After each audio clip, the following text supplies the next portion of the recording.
Hi everyone, I just want to hop on and show you how to use Desmos to come up with a regression line if you choose to use Desmos.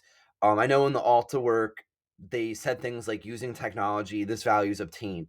And the technology that you could use would be a TI-84 if you have one. But if you don't, that's not a big deal. Please don't go out and spend $100 just for this class.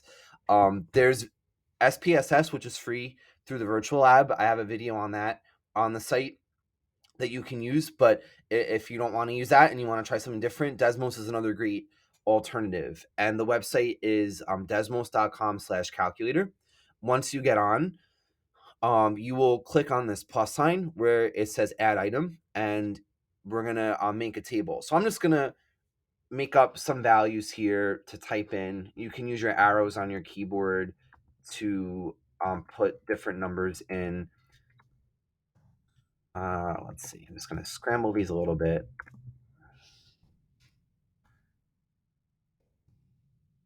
Okay, so I just made a table here with 5 data points in it. You'll see on the right it graphed these points too. So the whole purpose of a regression line is how can I come up with a line that best captures where these points are located, and then they can use for future predictions. Moving the screen around is easy. You just click right on the plane and it'll move however you want. There's more advanced tools here if you want to get a specific window, but I don't want to be overwhelming, so I'll just keep it simple. And to come up with the regression line, after you type this in, notice how the right-hand side says y sub 1. So you'll just need to type that in underneath. You could either type y and then the subspace for 1, or you can cut and paste it. And then to come up with regression, you hit shift and then the button above tab for the little squiggle. So it's on my, I'm using a MacBook, so it's on the top left under escape. And then you type in, we can do M for slope. And then X1 we'll put here after it, and then plus B.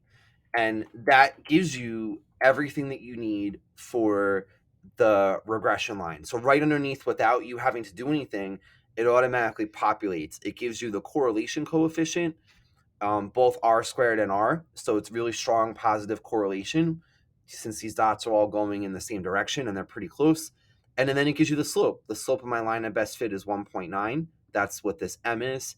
And the y-intercept is negative 0.03. That's what the B is.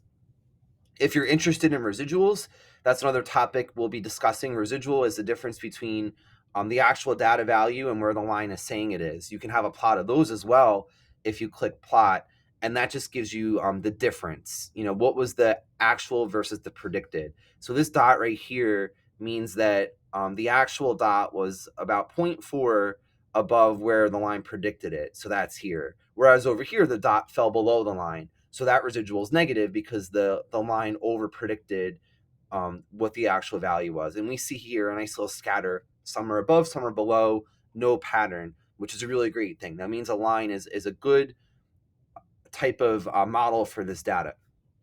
So this is how to use it. It's really simple if you just can deal with the weird letters they use here and symbols. But once you type it in, it automatically populates on your screen.